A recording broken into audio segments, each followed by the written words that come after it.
Hi friends, అందరికీ నమస్కారం. అంజలి కథలకి స్వాగతం. ఈ రోజు నుంచి 100 కట్ల పిశాచం కథలు చెప్పుకుందాం. రచించిన వారు వసుంధర. ఇవి నవ్య వీక్లీలో ప్రచురింపబడిన ధారావాహిక కథలు. రూపనగరంలో వినయశీలుడు అనే యువకుడున్నాడు. అతడు ఎంతో మంచివాడు, చాలా విద్యల్లో ఆరితేరాడు. తండ్రి అతన్ని వ్యాపారం చేయమన్నాడు. రాజధానికి పోయి రాచకొలువులో ఏదో ఒక ఉద్యోగం సంపాదించుకోమని తల్లి అతడికి సలహా ఇచ్చింది.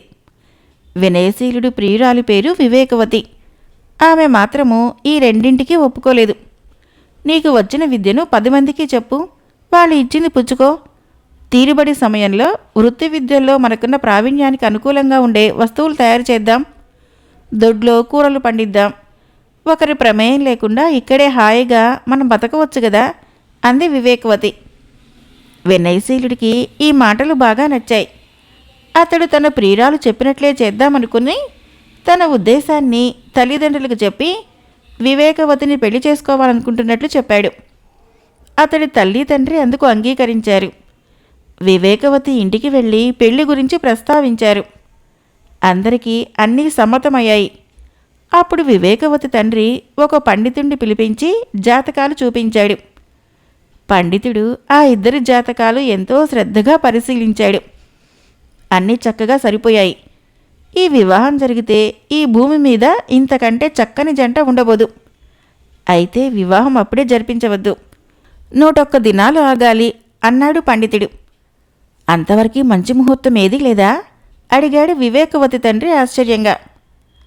పండితుడు వివేకవతి తండ్రిని పక్కకు పిలిచి, ఈ విషయం మీలో మీరే రహస్యంగా ఉంచుకోండి. వినయశీలుడి జాతకం పరిశీలించాను. అది చాలా గొప్ప జాతకం. అయితే ఈ రోజుకి సరిగ్గా 101 దినాలలోపు అతడికి మరణగండం ఉన్నది. దానిని అతడు తప్పించుకోవటము ఎట్టి పరిస్థితుల్లోనూ సాధ్యం కాదు. ఒకవేళ తప్పించుకున్నాడో ఈ భూతలానికే అతడు చక్రవర్తి కాగలడు అని చెప్పాడు. వివేకవతి తండ్రి ఇది విని చాలా బాధపడ్డాడు. ఈ విషయము ఇతరులకు చెప్పాలా చెప్పకూడదా అని కాసేపు, అసలు జ్యోతిష్యాన్ని నమ్మటమా మారటమా అని మరి కాసేపు సందిగ్ధంలో పడ్డాడు. ఈలోగా వినయశీలుడే అతన్ని కలుసుకునేందుకు వచ్చి, మా వివాహానికి త్వరలో ముహూర్తం కుదరదు. నాకు చక్రవర్తి నుంచి పిలుపు వచ్చింది. ఈరోజే బయలుదేరి అక్కడికి వెళ్తున్నాను అన్నాడు. ఈ వార్త వినగానే వివేకవతి తండ్రి గుండె గుబైలుమన్నది. ఇటీవల చక్రవర్తి ఒక అసాధ్యమైన కార్యమేదో తలపెట్టి దేశం నలుమూలల నుంచి వీర యువకుల్ని పోగు చేస్తున్నాడు. చక్రవర్తి దగ్గరకు వెళ్ళిన యువకుల జాడ ఏమైందో ఎవరికీ తెలియటం లేదు. ప్రతి వారము చక్రవర్తి నుంచి ఎవరో ఒకరికి పిలుపు రావటమో జరుగుతూ ఉన్నది. ఇలా పిలుపులు రావటం అప్పుడే ఏణ్ణర్థం నుంచి జరుగుతున్నది. జ్యోతిష్యం అప్పుడే నిజమవుతున్నది అనుకున్నాడు వివేకవతి తండ్రి తన మనసులో. అయితే అది పైకి కనిపించనీయకుండా, అలాగేలే నాయనా, వివేకవతికి కూడా కాస్త ఈ విషయం చెప్పి వెళ్ళు అన్నాడు ఆయన. నిజానికి వినయశీలుడు కూడా అందుకే అక్కడికి వచ్చాడు. వివేకవతి ఈ విషయం వినగానే నేను నీతో వస్తాను అంది. చక్రవర్తి నా కోసము రథాన్ని 2 మనుషుల్ని పంపించాడు. నేను తప్ప ఆ రథంలో వేరెవరూ రాకూడదని ఆజ్ఞ అన్నాడు వినయశీలుడు. మనం మళ్ళీ కలుసుకుంటామో లేదో, చక్రవర్తి దగ్గరికి వెళ్ళిన యువకులు ఎవరూ తిరిగి రావటం లేదు అంది వివేకవతి దిగులుగా. ఇలాంటి సమయాల్లోనే కదా మనం ధైర్యం వహించాలి. జరగాల్సింది ఎలాగూ జరుగుతుంది, దిగులుపడి మాత్రం లాభం ఏమిటి అన్నాడు వినయశీలుడు బుజ్జగింపుగా. అప్పుడు వివేకవతి ధైర్యం తెచ్చుకొని అతడికి తన వేలి ఉంగరం తీసి ఇచ్చి, ఈ ఉంగరం వేలికి పెట్టుకుంటే నీకు చాలా మంచిది. ఎవరికీ కనిపించని పిశాచాలు నీకు కనిపిస్తాయి, నీతో మాట్లాడతాయి. అయితే దీని మహిమ వల్ల అవి నిన్ను ఏమీ చేయలేవు అంది. ఈ ఉంగరం నీకెలా వచ్చింది అని అడిగాడు వినయశీలుడు. దానికి వివేకవతి సరైన బదులు ఇవ్వలేదు. వినయశీలుడికి ఆ ఉంగరం కథ చెప్పడం ఆమెకు ఇష్టం లేదు. చిన్నతనంలో ఆమెను ఒక పిశాచి ఆవహిస్తే వివేకవతి స్పృహ తప్పి పడిపోయింది. అప్పుడు అదృష్టవశాత్తు హిమాలయాల్లో సిద్ధుడు ఒకడు రూపనగరం వచ్చాడు. ఆ సిద్ధుడు ఆమె కోసము ప్రత్యేకమైన ఉంగరం ఒకటి తయారు చేసిచ్చి, స్నానపానాదుల సమయంలో కూడా ఈమె ఈ ఉంగరాన్ని తన వేలి నుంచి తీయరాదు.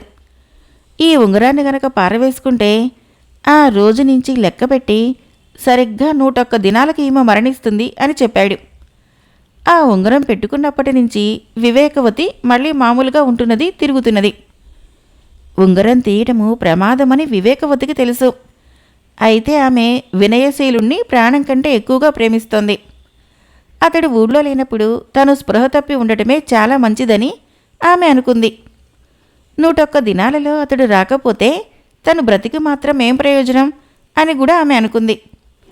అందువల్ల వినయశీలుడితో ఆ విషయాలేవీ చెప్పకుండా నవ్వుతూ దాటేసింది వివేకవతి. అప్పటికే చక్రవర్తి పంపిన మనుషులు తొందర చేస్తూ ఉండటం వలన వినయశీలుడు ఆమె వద్ద వీడ్కోలు పుచ్చుకొని రాజధానికి బయలుదేరాడు.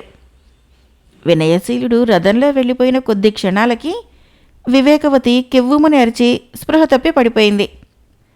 అది చూసి ముందు అందరూ ఆమె వినయశీలుడి కోసము బెంగపడింది అనుకున్నారు. కాసేపటికి ఆమె తండ్రికి ఆమె వేసిన ఎత్తుగడ ఏమిటో పూర్తిగా అర్థమైంది. ఆయన కన్నీరు మున్నీరుగా కూతురు కోసం విలపించసాగాడు. వినయశీలుడి తండ్రికి కూడా ఈ కబురు తెలిసింది. అప్పుడు వివేకవతి తండ్రి మొత్తం జరిగిందంతా ఆయనకి చెప్పక తప్పలేదు. ఆ సమయంలో వినయశీలుడి జాతకం గురించి కూడా వివరంగా ఆయనకు చెప్పాడు. 101 దినాలలో వినయశీలుడు ఇక్కడికి రాని పక్షంలో మీకు మీ కొడుకు దక్కడు, నాకు నా కూతురు దక్కదు అన్నాడు ఆయన. ఈలోగా వినయశీలుడి రథము శరవేగంతో వెళుతూ మధ్యదారిలో ఉన్నట్టుండి ఆగిపోయింది. ఎంత అదలించినా గుర్రాలు వెనకడిగే గాని ముందుకడుగు వేయటం మానేశాయి. ఏమైంది అని ఆశ్చర్యపడుతూ వినయశీలుడు రథం దిగాడు.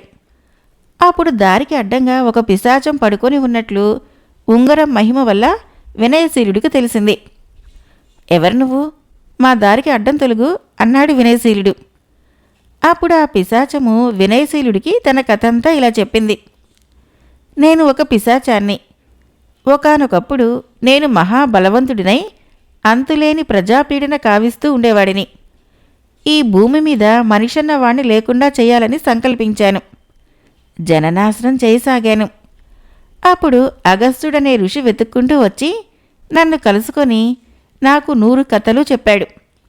ఆ కథలు ఎంత గొప్పగా ఉన్నాయంటే అవి వింటూ నేను ఎక్కడికి కదలలేకపోయేవాణ్ణి. ఒక్కొక్క కథ నాకు ఒక్కొక్క బంధనంగా మారింది.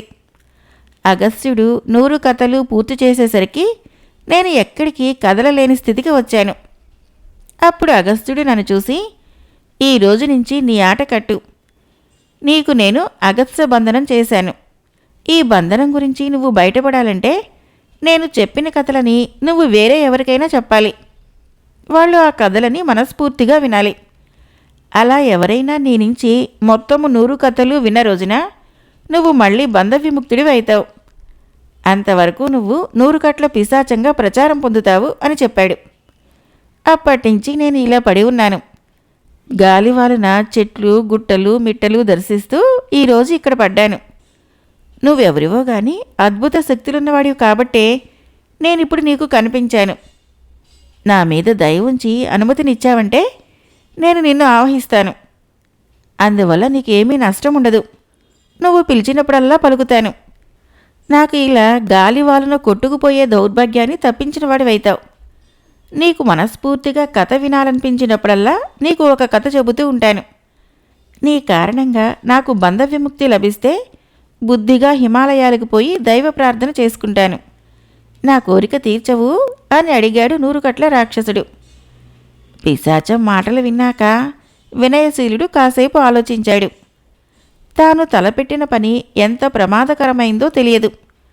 అనుకోకుండా తటస్థపడిన 100 కట్ల పిశాచం వల్ల తనకు మేలు జరుగుతుందేమో, దీనితో స్నేహం చేయటము అన్ని విధాలా తనకు మంచిదేమో అనుకొని వినయశీలుడు సరేనని చెప్పగానే పిశాచం అక్కడ మాయమయ్యి అతన్ని ఆవహించింది.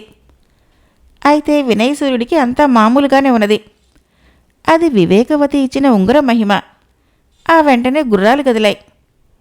మర్నాడు ఉదయానికల్లా వినయశీలుడు రాజధాని నగరం చేరి చక్రవర్తిని కలుసుకున్నాడు.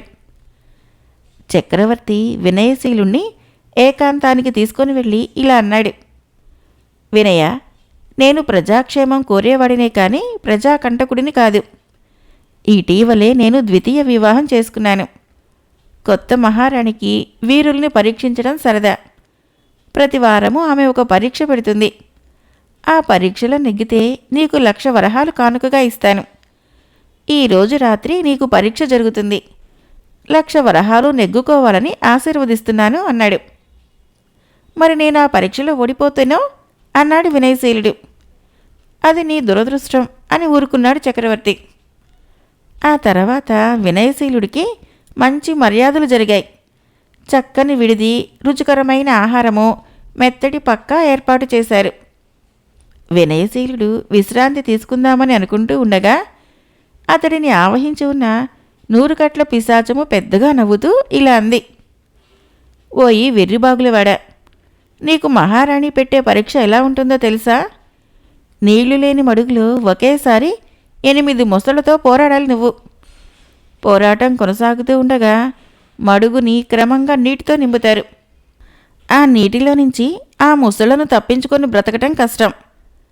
వారం రోజులుగా ఆకలితో అలమటించి ఉన్న ఆ 8 ముసళ్ళు నేను చీల్చి చెండాడుతాయి. అర్థమైందా అన్నాడు 100 కట్ల పిశాచం. అది వింటూనే వినయశీలుడికి పై ప్రాణాలు పైనే పోయాయి. అయితే ఇప్పుడు నేనేం చేస్తే తప్పించుకోగలను అన్నాడు కంగారుగా. తప్పించుకోవటానికి ఒకే ఒక్క ఉపాయం ఉన్నది. ఈ వీర పరీక్షకు ఒక నిర్ణీత సమయం ఉన్నది. ఆ సమయం దాటితే పరీక్ష మరునాటికి వాయిదా వేస్తుంది మహారాణి. నువ్వు మహారాణిని సమీపించగానే ఆమెను మాటలతో మభ్యపెట్టి నాకు కథ చెప్పే అవకాశం ఇవ్వు, నేను సమయం దాటిపోయేలా చేయగలను అన్నది 100 కట్ల పిశాచం. ఈ ఉపాయం బాగానే ఉందనిపించింది వినయశీలుడికి. ఆ తర్వాత వినయశీలుడు కొంతసేపు విశ్రాంతి తీసుకున్నాడు. మరి కొంతసేపు కోటలోని విశేషాలు చూస్తూ కాలం గడిపేశాడు. ఎంతకీ రాత్రి కావటం లేదేమో అనిపించింది అతనికి. అలా వినయశీలుడు ఆరాటపడుతూ ఉండగా చివరికి సూర్యుడు అస్తమించాడు. రాత్రి పంచభక్ష్య పరమాన్నాలతో భోజనమైనాక వినయశీలుడు మహారాణి మందిరం చేరుకున్నాడు. మహారాణి సాదరంగా అతన్ని చూసి, నీలో శౌర్యం శోభిస్తోంది, వీర పరీక్షకు సిద్ధమేనా అని అడిగింది. పరీక్షకు నేను ఈ క్షణమే సిద్ధం అన్నాడు వినయశీలుడు. అప్పుడే కాదు, ఇంకా కొంత సమయం ఉన్నది. నీకు చేతనైన పక్షంలో ఈలోగా నాకు ఏదైనా ఒక మంచి కథ చెప్పు అని అడిగింది మహారాణి. వెతకబోయిన తీగ కాలికి తగిలినట్లయింది వినయశీలుడికి. అతడు 100 కట్ల పిశాచంతో, పిశాచ మహాశయ, మహారాణి మనస్ఫూర్తిగా కథ వింటానంటోంది. ఇక నీవు నా నోట కథ పలికించవచ్చు అన్నాడు. దాంతో పిశాచము వెంటనే కథ చెప్పడం ప్రారంభించింది. అలా 100 రోజుల పాటు కథలు చెప్పిన తర్వాత చివరి కథ చెప్పడం పూర్తిగానే మహారాణి కెవ్వుమని అరిచింది. 100 కట్ల పిశాచం కథలు మొదటి భాగం సమాప్తం. రేపటి భాగంలో 100 కట్ల పిశాచం చెప్పిన మొదటి కథ విందాం. ఫ్రెండ్స్, నా కథలు నచ్చినట్లయితే మన ఛానల్ని తప్పకుండా సబ్స్క్రైబ్ చేయండి, లైక్ చేయండి, షేర్ చేయండి, కామెంట్ చేయండి. Thank you.